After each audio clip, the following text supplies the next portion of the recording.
This week, the evolution of Russian propaganda and disinformation campaigns. What do they look like, and why would the Kremlin target African countries? Also, we'll examine the findings of the Blood Gold report and how Russia is using the Wagner mercenary group to launder billions of dollars in African gold. Straight Talk Africa starts now.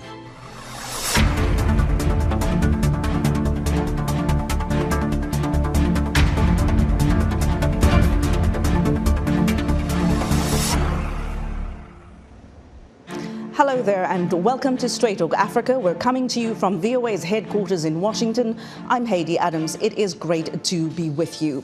For years now, there's been concern in the West about Russia's growing presence and influence on the African continent. Moscow has history in Africa, a long legacy, important diplomatic relations and economic interests in the region. But it is how Russia is going about cementing its influence in Africa that has Western governments very worried. Critics accuse the Kremlin of spreading propaganda through sophisticated disinformation campaigns and derailing democracies in a number of countries. Why is Africa so important to Russia? What does it hope to gain by spreading disinformation and chaos there? Why does Russia need Africa? Joining me here in studio is Danila Galperovich from VOA's Russian news service. He's reported on Russian propaganda for years, how it began in Russia and expanded over time to other parts of the world. And Danila joins me now. Thank you, Danila, for being here. Please walk us through the evolution of Putin's propaganda machine, how it began decades ago and how it has evolved over the years. Thank you very much for having me. So first, Putin was not exactly keen to establish huge propaganda inside Russia even, but he was thinking to take control over the main outlets. They were, in Kremlin, they were more or less okay with the small part of population has independent news, but he was strictly against the massive, independent network of medias and so on. So first he took over the main independent channel was NTV, and he turned it into the literally Kremlin's mouthpiece. And then he did the same with several very famous printing outlets. And that's how step by step he got the media. And then, of course, after 2003, 2004, when in Russia was kind of a big scare of so-called color revolution, and he thought that through the media there is like Western influences coming to the people, he decided to go with the propaganda to establish very serious efforts to, to prepare Russian population to support him, to extend his president's rule, and also, especially after all his foreign policy movements, like Munich speech, famous one when he threatened the West, after invasion to Georgia, after annexation of Crimea, he needed propaganda more and more and more. And that's how he built up this huge machine of propaganda which we see now. Why then also is, I mean, of course, you've explained how it's gone from this sort of domestic propaganda to former Soviet states. Why is Africa important to Vladimir Putin, to Russia, to the extent that it needs the continent almost in a way? More or less, because it gives Putin the possibility to say that he is not in isolation. Because what, as we remember, US President Barack Obama wanted to achieve after the annexation of Crimea, that Russia will be in isolation, will be isolated on the world scene. And Putin was always keen to show, no, I'm not in any isolation, and you see the global South is behind me.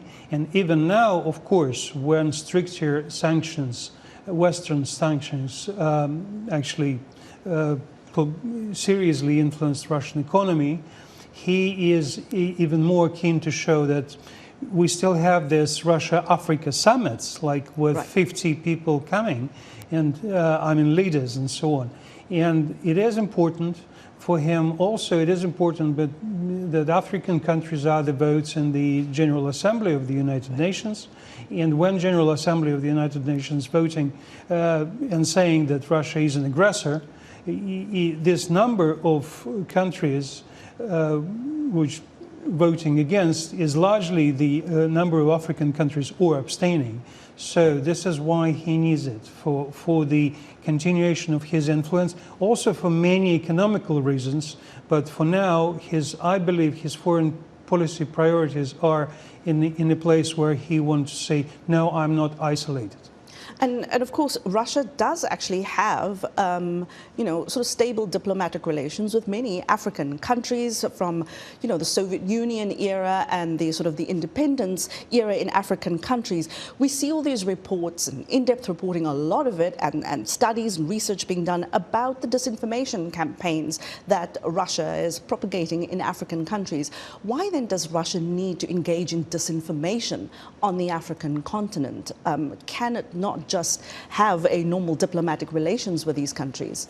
This is interesting that Russian propaganda and disinformation is slightly different, for example, from Chinese, because China was rather want to establish the positive image of China and so on. For Russian propaganda and disinformation, and it goes always hand to hand, it is the main goal to disrupt ties of the global South with the West, to make West fail in Africa. And this is what we see in these post-coup countries, where you see these Russian flags are waving and people are saying that, we're tired of French influence or international troops, whatever, and we need Wagner to protect us and so on. And that's the goal of Russian propaganda in Africa. For example, recently it became known that the huge propaganda outlet African Initiative is very active to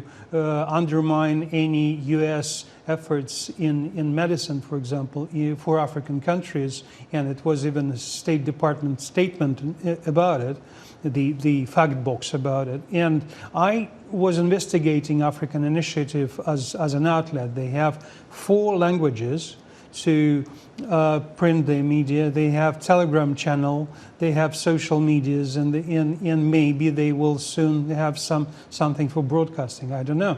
But the thing is to disrupt Western influence in Africa, to establish closer ties with African countries, and to show the West that we, Russia, have a strategy for Africa. Do you? And that's the goal, I think.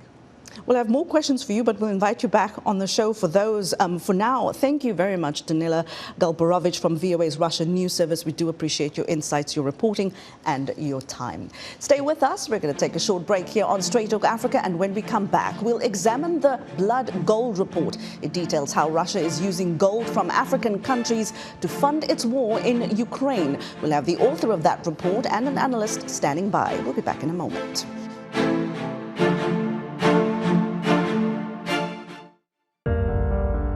In times of change, when the world seems uncertain and what we hear doesn't reflect what we see, we seek the truth. When we are told only part of the story, we lose trust. In moments of crisis, our dreams, hopes, and wishes for a better tomorrow depends on a free press. At Voice of America, we bring you the stories that people take risks to see. We connect the world and unite it with truth.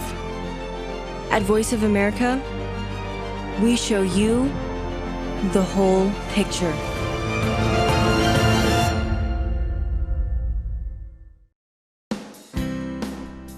Health, wellness, sport, beauty, medical breakthroughs. Healthy Living cares about your well-being. What are the main health concerns in Africa and around the world? Find out the latest on coronavirus. Connect with our experts and ask them questions. How long does the virus stay? Join me, Linor Moudou, in Washington, every week on Healthy Living, right here on VOA.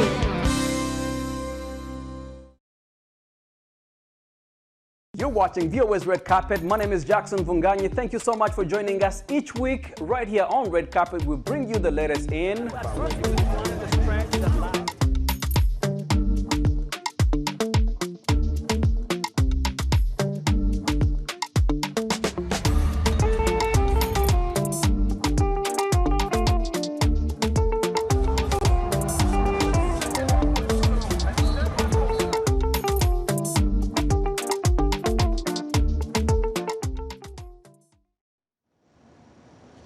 You're with Straight Talk Africa. Welcome back.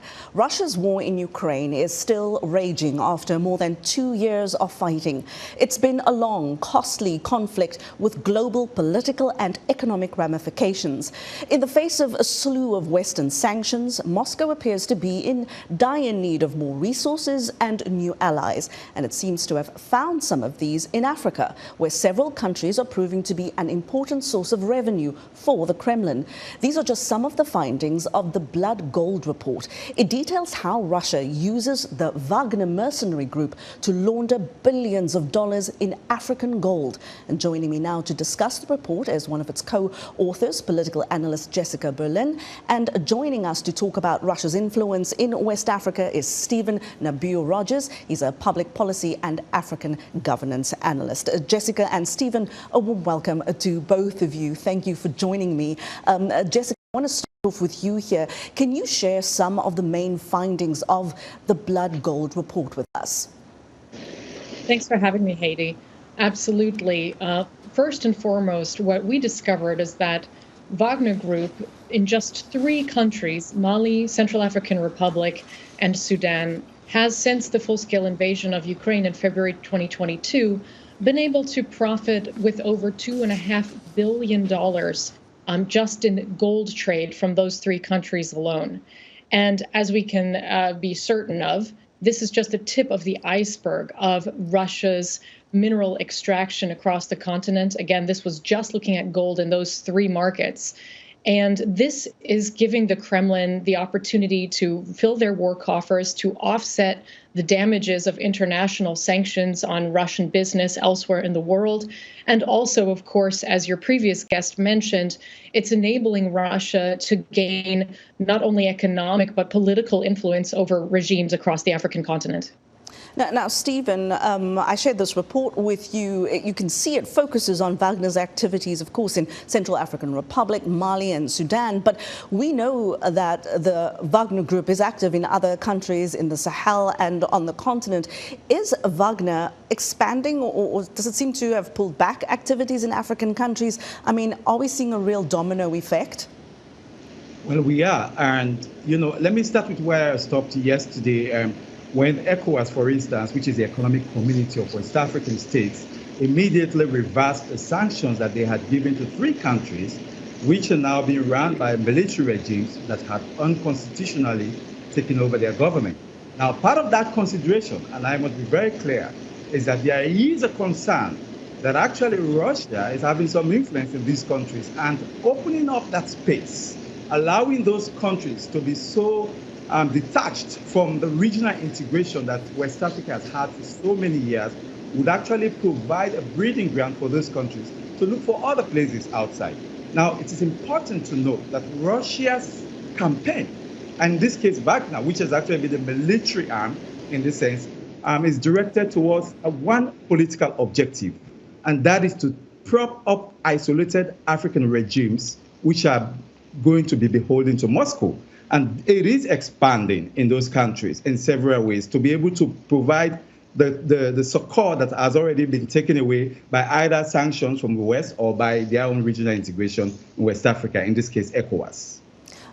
Jessica, I want to come back to the report. Please walk us through Wagner's looting in the 3 countries you focus on, Mali, Central African Republic and Sudan.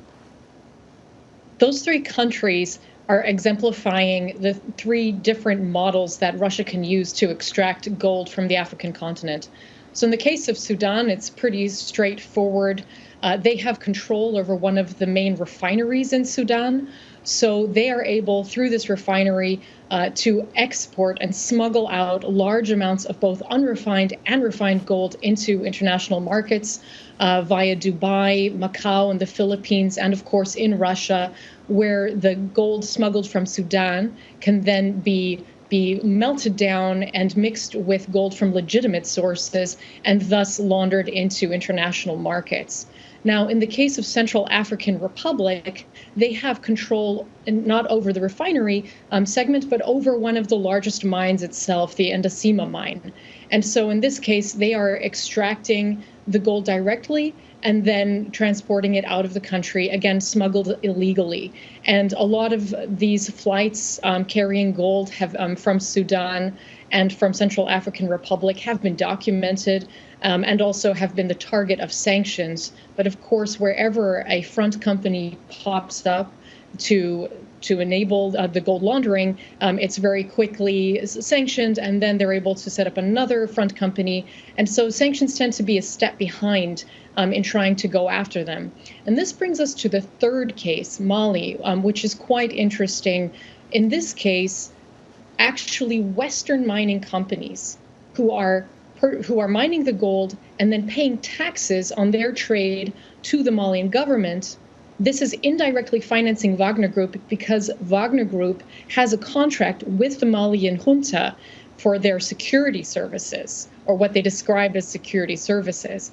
So in this way, although Wagner is technically not directly extracting the gold, they are being paid by the tax income from Western mining companies, in particular Canadian mining companies, who are paying taxes to the regime, who then uses the tax revenue to pay Wagner Group. Jessica, I just want to stay with you here. So can you give us some more insight into how exactly the actual scheme works? So you've explained to us how, whether it's money or gold, reaches Wagner, but then what happens from there on? How does it reach international markets? Please walk us through that. Sure. Well, the gold laundering process basically involves melting it down and mixing it with legitimately sourced gold and then bringing it into international markets. That's a pretty straightforward operating model. And Russia is certainly also not the only country in the world that launders gold. But I think it's important here to take a step back and consider what is Wagner Group. And Wagner Group, again, is completely controlled now by the Russian state since the failed Prigozhin mutiny last year. The question is, what is the goal of Russia in these business operations and these smuggling operations?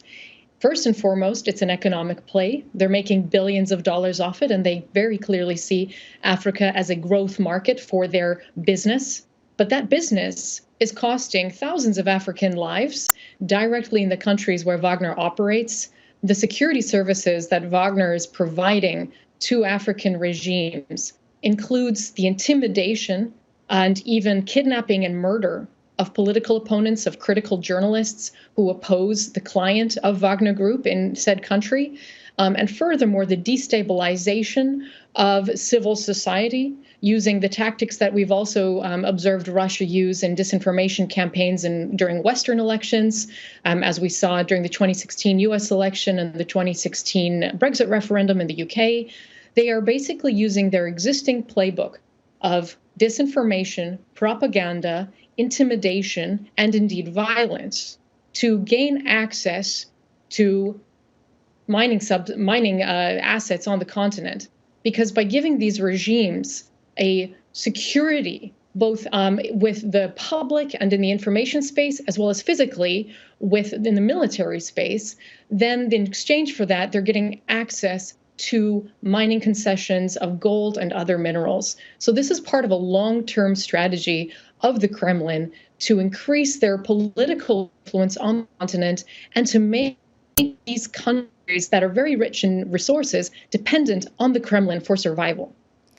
And speaking of survival, I mean, this has become, in a way, an existential threat to ECOWAS in general. Stephen, based on what Jessica was just saying, how do the sort of more stronger, more stable democracies in Africa, say Nigeria, Ghana, Senegal, how do they navigate their own individual diplomatic relations with Russia versus the kind of disruption caused by Russian influence or Wagner's activities, especially when those activities threaten to upend regional politics?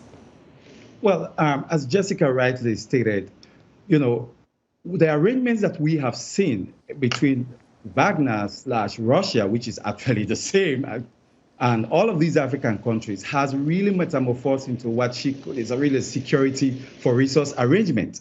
Now, what does this really mean for the region and for all of these countries? In the first place, it really shows that there is a growing, where many of these countries are failing in terms of democracies or in terms of actually delivering on the services that they had promised their people. Clearly, you have seen a vacuum where Russia, for instance, or all these military outfits are coming in to fill that vacuum. So what we are seeing here is a failure of governance on these countries, individually and also collectively as a region. And in that space, you are seeing a growing threat. In this case, we are talking about Russia and China to fill that vacuum.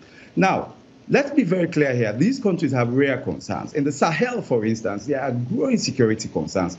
Many of these countries are too weak to be able to provide the security, which is a basic requirement for governance. So when they are unfortunately not able to do that, they are looking for outside sources to do so.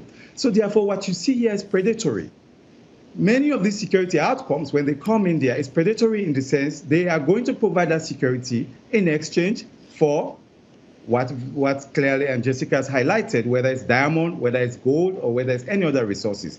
And so that's the kind of relationship that we are seeing, very parasitic. Now, ECOWAS has to be very careful in actually keeping the region together, because we have seen democratic backslide far more recently in West Africa, Niger, Guinea, Conakry, Mali, and now and other countries. So there's a tendency that some of these countries that see that governance has failed in their countries, they are going to create opportunistic environments where military coups or unconstitutional ways of actually changing governance.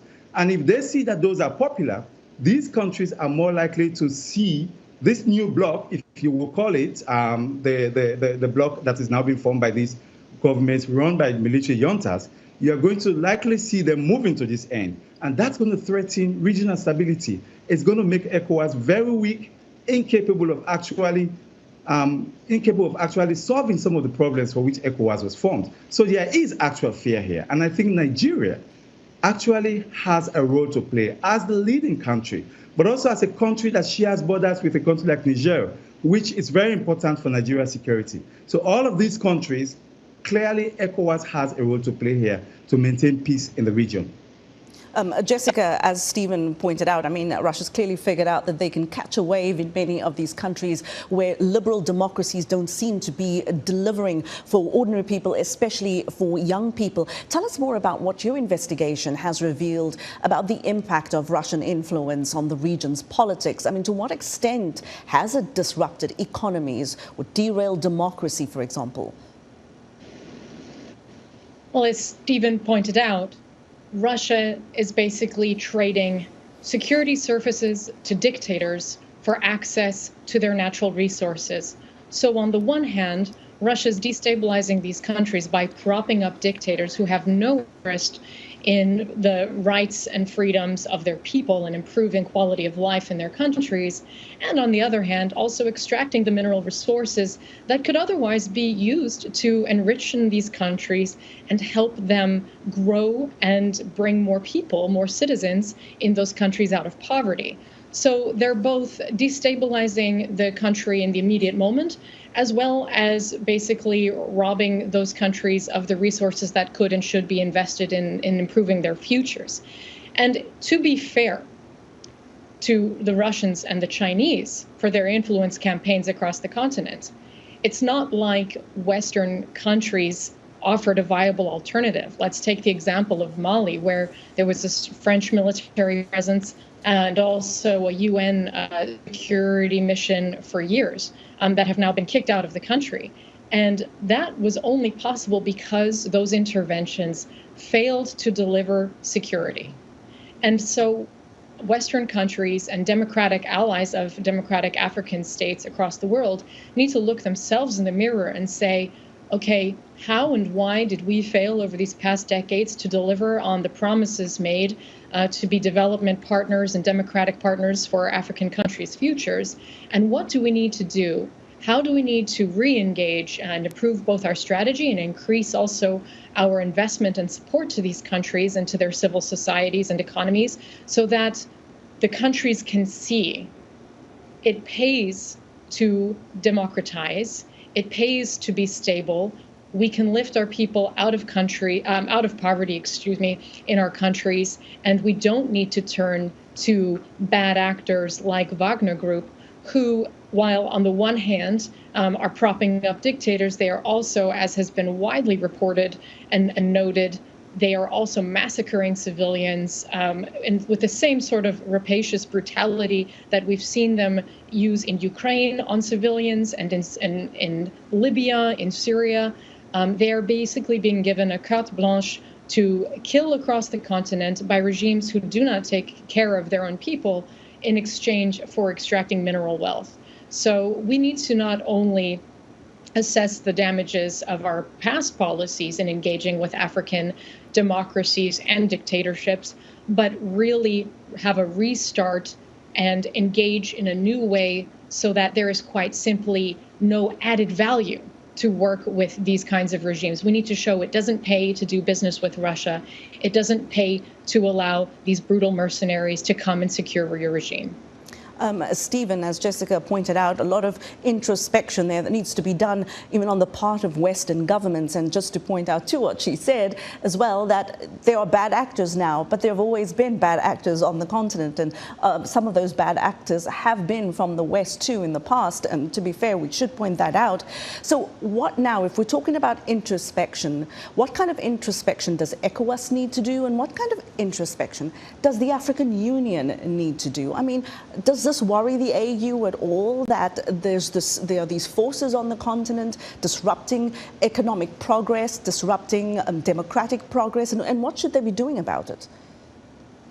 Well, I think the African Union and ECOWAS is doing exactly what they are supposed to be doing, which is actually ensuring that there is the regional integrity, regional economic grouping continues to hold, because regionalism is the answer to the solution, for instance, in West Africa, which comprises of 16 countries that are part of ECOWAS. Now, but I think going back to what Jessica said in terms of introspections, right, there are three things. First of all, the old tools that we have worked with internationally, engaging the West with Africa, has not worked. France's counterterrorism operations, as we saw in those Sahel regions, have failed, which is one of the reasons why France is out. So, and you have the United States, for instance, which is still engaged in that region, right, and some kind of military presence. But what we need to do, I think, especially from the West, is to engage Africa in a different way. And this includes actually moving away from demilitarizing, moving away from militarization, and actually demilitarizing that relationship. It is very important. The second thing is this Russia engagement in Africa is not a zero-sum thing. In other words, blaming Russia for all of the problems that we are seeing in Africa is an understandable appeal. But the notion that there has to be either Russia or the West in terms of Africans choosing sides is actually not going to solve the problem, because even if Russia is squeezed out, based on a very, the report that we have just read, we are less likely to see the solutions being solved, because governance is critical. People need to have free and fair elections. People need to have economic independence. And those are the things I think Africa should be focused on. And that's where I think ECOWAS, AU, and the West should engage those individual countries. Jessica Berlin and Steven Nabieu Rogers, thank you so much for joining me. I hope to have you back on the show. For now, I appreciate your time. Thank you very much. And that is where we will leave it for this week. A big thanks to the more than 300 affiliate TV and radio stations that bring you this show throughout the African continent every week. Thank you for you always joining us and always watching. We'll see you next time. Until then, goodbye.